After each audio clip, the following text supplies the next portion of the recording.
যৌক্তিক আন্দোলন হচ্ছে। অনেক মেধাবীরাই আসলে দেখা যায় কোটা সিস্টেমের কারণে বাদ পড়ে যায়। ঠিক আছে, কোটা আগে পর্যন্ত ছিল, আমাদের বয়স 50-এর উপরে হয়ে গেছে, আমাদের মতো সময় দরকার ছিল। কিন্তু এখন আমাদের সবাই মানুষ করে ফেলছি ছেলেপুলে, এখন তারা আর কোটা দিয়ে কি করবে? তারা সারভাইভ করুক। দেখা গেল যে কোটা উসিলায় কিছু বিভিন্ন রকম সুযোগ মানুষ নিয়ে নেয়। আমাদের দেশে আবেদ কোটা আছে না, আবেদ ক্যাডারের প্রশ্ন নিয়ে পিসিএস দিয়ে তারপর বিভিন্ন স্থানে বসে গেছে, ওনারা আবার কোটা দিয়ে পছন্দ মতো কাজ করে ফেলে। তো এই দেশ কোথায় যাব, কি যাব? আমরা তো আওয়ামী লীগও করি না, বিএনপিও করি না, করি না, কিন্তু দেশকে ভালোবাসি। শেখ মুজিব, শেখ হাসিনা সবাইরই মানে ভালোবাসি। প্রধানমন্ত্রী চাইলে এই বিষয়টা সমাধান এমনি করতে পারতেন, কিন্তু উনি কেন যে বক্তব্যগুলি দেন দিয়ে উস্কাই দিলেন। না হলে সুন্দর ইলেকশন করছে, আসছে, শাসন করতেছে, করুক, আমরা সাধারণ জনগণ। কিন্তু আরেকজন আওয়ামী লীগের জেনারেল সেক্রেটারি বলে ছাত্রলীগরাই এর মোকাবেলা করবে। তো ছাত্রলীগরা মোকাবেলা করলে ওই ছাত্রলীগের ছেলেগুলিও তো আমাদের সন্তান, তো ওরা না বুঝে মাথা মুথা ফাটায় টাটায় আসবে, তাতে কার কি লাভ হবে? যেই করুক দল, যেই ছাত্রই আন্দোলন করুক, কারো কোনো লাভ নাই, দেশেরই লস। তো সুতরাং সবাই মিলে কাজ করি। একটা দলের মধ্যেও তো দুই রকম মতবাদ থাকতে পারে, আমার পছন্দ না কোটা, ওর পছন্দ কোটা, তো দুই মলের মধ্যে একটা ভোটাভুটি হোক, একটা কিছু হোক।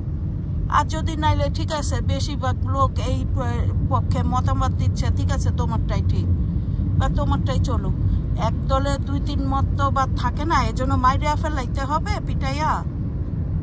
আর পুলিশের বিষয়ে আমার খুব খারাপ লাগে। আমি অনেক পুলিশের সাথে কাজ করছি, আমি অনেক ভালো ভালো পুলিশ দেখছি, পকেটের টাকা দিয়ে মানুষের সহযোগিতা করে, মানুষের কল্যাণে কাজ করে।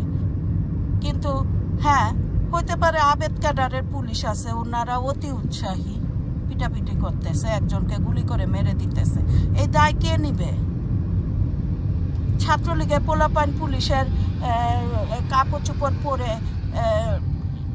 আগে দেখছি যে মারামারিতে জয়েন করে ফেলে, করে পুলিশের দোষ। একটা আমি নিজের চোখে দেখছি যে আমার পুলিশ না, অথচ পুলিশের গেঞ্জি পরে ঘুরতেছে। তারপরে বলে কি যে তারা পুলিশের সাথে গিয়ে মারামারি করে, ইমেজ নষ্ট করে পুলিশ ভাইদের, একটা রাষ্ট্রীয় একটা অংশের ইমেজ নষ্ট করে। আমরা সাধারণত রাজনৈতিক আলাপ করি না, আর্থসামাজিক কল্যাণে কাজ করি, ইকোসকে কাজ করি, পরিবেশ নিয়ে কাজ করি, এসডিজিতে কাজ করি। এই যে জরুরি কাজে যাচ্ছি, পরিবেশ আর্থসমাজের রিস্ক নিয়েই যাচ্ছি, কাজ করতেছি, যেহেতু ইমার্জেন্সিতে কাজ করি আমরা।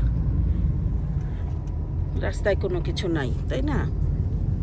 তো আমার কথা হচ্ছে এটাই, just stop the killing and দেশ গড়া। এই দেশ সবার, এখানে আওয়ামী লীগ বলেন আর বিএনপি বলেন, ঝগড়া আগের ওইসব শেষ, ওই মানদাতার আমলের জিনিস শেষ। 16 বছর 17 বছরে যারা আন্দোলন করতেছে তারা একটাই দল দেখতেছে, তারপরেও তারা যৌক্তিক কথাই বলতেছে। 16 বছর ধরে অন্য কোনো দল বাংলাদেশে নাই, এক দলই।